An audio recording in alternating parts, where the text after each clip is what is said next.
Hörmətlik Şərq Türkistanlıq qarindaşlar, Şərq Türkistan xəbər agentliğinin xəbərlər proqramısında görüşіңizlərni qızğın qarşı alırıq. Ən aldı bilan xəbərlərimizin qısqaça məzmununa göz ataylı. Şərq Türkistan sürgündə hökuməti, Şərq Türkistan Milliy Uyg'unish Tashkiloti va Shvetsiya Uyg'ur komiteti Şərq Türkistandagi irqiy qirg'inchilikni to'xtatishning birdan-bir yo'lining Şərq Türkistanning mustaqilligini asliga keltirish ekanligini ijtimoiy axborot vositalarida izchil ta'kidlab, dunyoviy harakat chaqiriqini uziltirmay qilib kelmoqda. Şərq Türkistan sürgündə hökumatining sobiq Cumhur raisi G'ulom Osmon Yag'ma apandining Xitoylarni Tayvan mavzusida to'xtatishning yo'li bormi nomli maqolasi ijtimoiy axborot vositalarida 17 avgust kuni e'lon qilingandan keyin dunyo vaziyatiga yaqindan ko'ngil bo'layotgan siyosatchilar va har soha ommaning qattiq g'ulg'ulisini qo'zg'agan bo'lib, arqa-arqadan uningga munosabatlik analiz maqolalar o'xshash bo'lmagan matbuotlarda e'lon qilinishga boshlagan. Tuanda tafsiliy mazmunlarni diqqatingizga sunamiz. Şərq Türkistan sürgündə hökuməti, Şərq Türkistan Milliy Uyg'unish Tashkiloti va Shvetsiya Uyg'ur komiteti Şərq Türkistandagi irqiy qirg'inchilikni to'xtatishning birdan-bir yo'lining Şərq Türkistanning mustaqilligini asliga keltirish ekanligini ijtimoiy axborot vositalarida izchil ta'kidlab, dunyoviy harakat chaqiriqini uzildirmay qilib kelmoqda. Şərq Türkistan sürgündə hökuməti 20 avgust kuni ijtimoiy axborot supsi X'da Xitoyning Şərq Türkistanning kulturi, tarixi, tili va kimligini yo'qotish tirishchanligi davomlashayotgan Uyg'ur irqiy qirg'inchiligining muhim bir qismi. Ilgirki Uyg'ur tili va boshqa turk tillari, tarixni o'rgatgan maktablar taqilib, uning o'rniga Xitoy kulturi, tili va tarixini o'rgatishni yo'lga qo'ygan va o'tmishimizning burmalangan xato nusxasini tashviq qiladigan organlar almashtirildi. Masjidlar çekildi, dini odatlar cheklandi. Xitoy kulturimizning yiltizini yo'qotish maqsadida bolalarimizni oilalaridan ayirib etdi. Ammo Xitoyning vahshiylarcha bizni yo'qotishiga urinishiga qaramay, Sharq Turkiston xalqining ro'yi o'lmaydi. Uyg'ur va boshqa turk xalqlarining kulturi, tarixi, tili va kimligini qo'g'dashga Xitoy ishg'oliyati ostida kapolatlik qilg'ili bo'lmaydi. Şərq Türkistanning mustaqilligini asliga keltirish bizning mo'l meroslarimizning kelgusi avlodlarda uzilmay davomlashishiga kapolatlik qilishning birdan-bir yo'li. Mustaqillik bizning haqqimiz bo'lib qolmasdan, bizning bir xalq sifatida mavjudligimizni saqlab qolishning birdan-bir yo'li. Bizning ko'rishimiz Şərq Türkistan to'liq mustaqilligini qo'lga keltirib, kimligimiz to'liq qo'g'dalg'icha davomlashadi dedi. Şərq Türkistan Milliy Uyg'unish harakati bizning Xitoyning ishg'oliyati, mustamlikasi va irqiy qirg'inchiligiga qarshi ko'rishimiz Şərq Türkistan bayrağı mücəssəmləngan. Bu bayraq faqat bir simvol emas, o bizning kimligimizni, tariximizni va bizdan zo'rlik bilan tortib olingan egilik huquqimizni asliga keltirishdagi tavranmas ko'rishimizga vakillik qiladi. Biz mo'l egilik huquqliq meros va cho'nqur madaniyatga ega xalq. Bizni halok qilmoqchi bo'lganlarga qat'iy tavranmay qarshi turamiz. Uyg'ur va boshqa Sharq Turkiston bolalari erkin va mustaqil Sharq Turkistonning maktablari va maydonlarida iftixorlangan holda bu bayroqni lapildatadigan kun cho'qim keladi.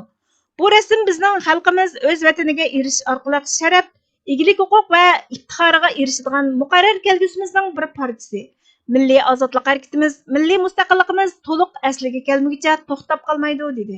Shvetsiya Uyg'ur komiteti Xitoyning sirtqa ochilgan zuoni CGTN xabar kanalining 18 avgust kunidagi Xi Jinpingning mamlakatidagi bolalarni yo'qlab alayda ko'ngil bo'lganligini tashviq qilish orqali Xi Jinpingning shafqatsizligini yo'shirishga tirishgan tashviqotiga raddiya berib, garchi Xi Jinping o'z xalqining bolalarining baxt saodatiga cho'nqur ko'ngil bo'lganligini o'tirib qo'ysimi, ammo Sharq Turkistondan tutqun qilingan va oilasidan ayrilgan 1 milliondan ortiq Uyg'ur bolasiga ko'ngil bo'lmaydi.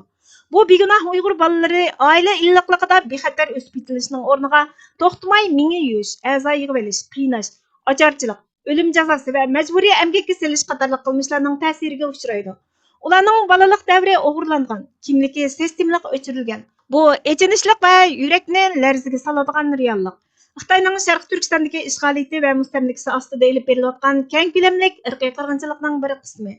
Xi Jinping Uyg'ur bolalarini tutqun qilish va o'ldirishga mas'ul bo'lib qolmay, u yana millionlagan Uyg'ur ayollarini majburiy tug'mas qilib etish orqali millionlagan Uyg'ur bolalarining tug'ilishining oldini olyotdi.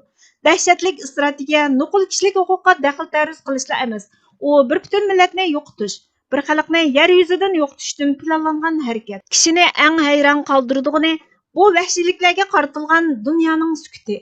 Bu tutqun qilingan bolalar tasavvur qilg'isiz azobga bardoshlik bera oladigan bo'lg'achqa dunyo uni kuzatadi, ammo harakat qilmaydi. Bu kishini hayron qoldiradigan axloqiy mag'lubiyat. Rayimsiz hokimiyatning to'xtamay irqiy qirg'inchilik qilish harakatining nishoniga aylangan bu tutqun qilingan Uyg'ur bolalari o'zlarining bostirilishiga qarshi turadigan dunyoga, butun kulturning o'chirilishini rad qiladigan dunyoga muhtoj.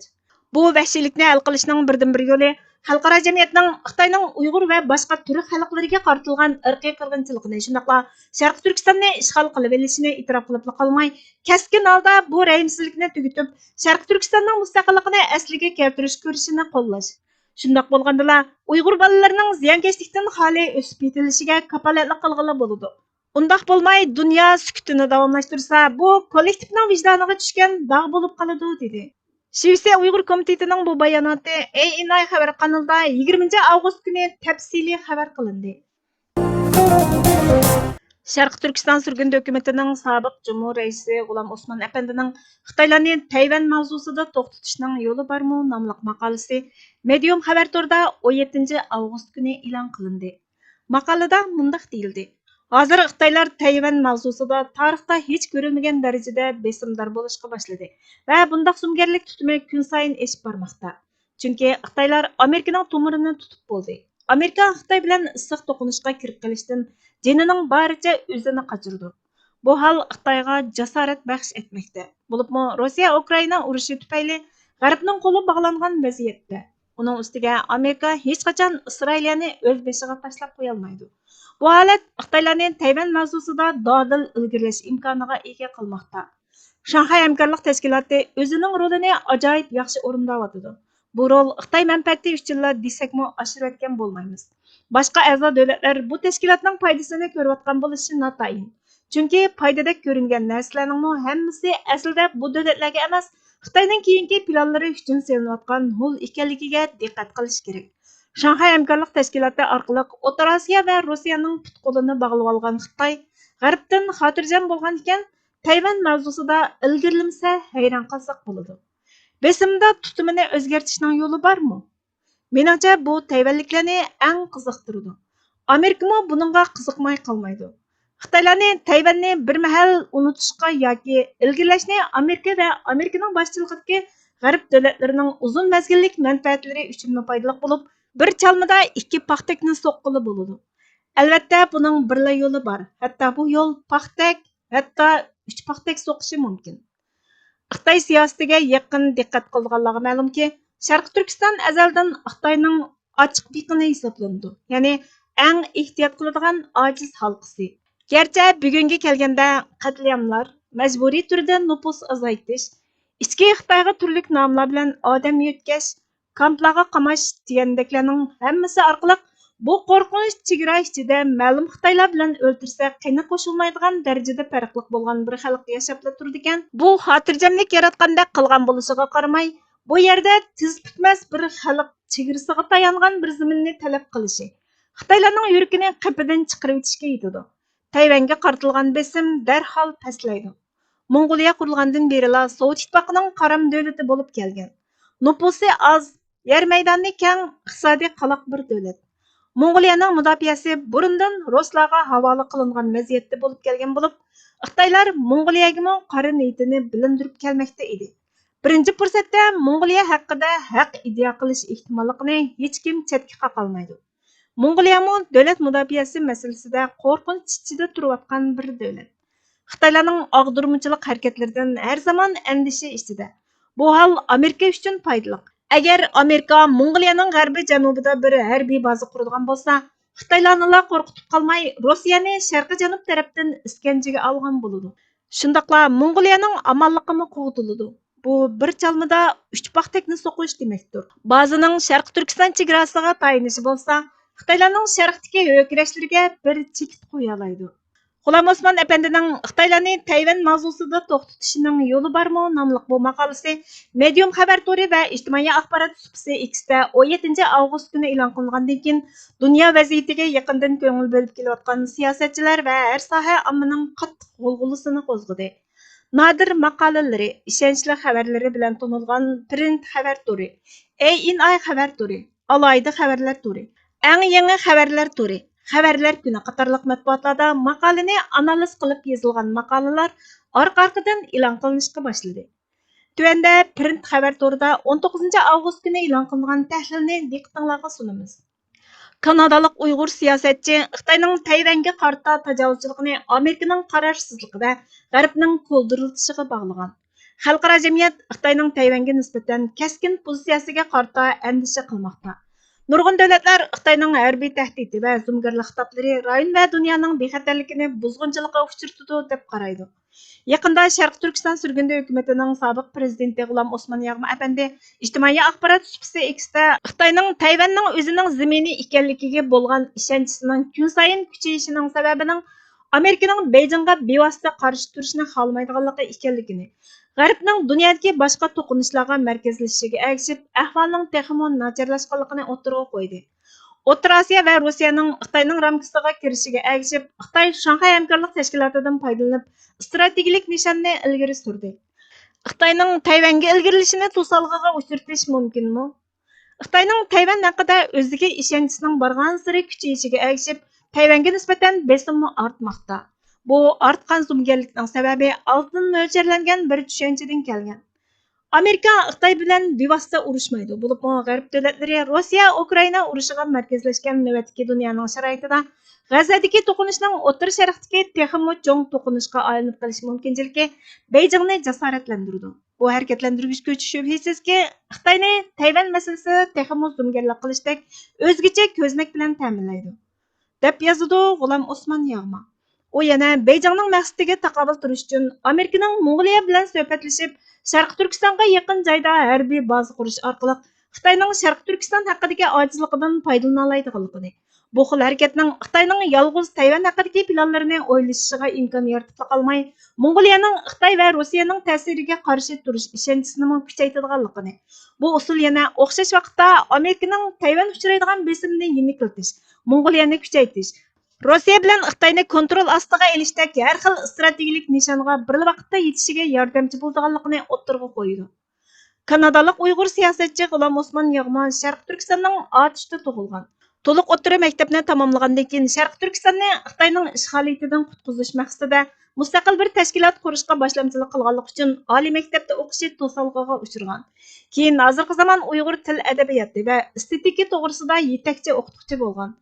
G'ulam Osman apandining bu maqolasi Xitoy bilan Tayvan o'rtasidagi ziddiyat ortgan sharoitda e'lon qilindi. Xitoy Tayvanga qarata besimni orttirgan ahvolda G'ulam Osman Yag'maning maqolasi rayonga ta'sir qilayotgan kun sayin kuchayotgan xatar va strategik harakatlantiruvchi kuchni gavdalantirdi.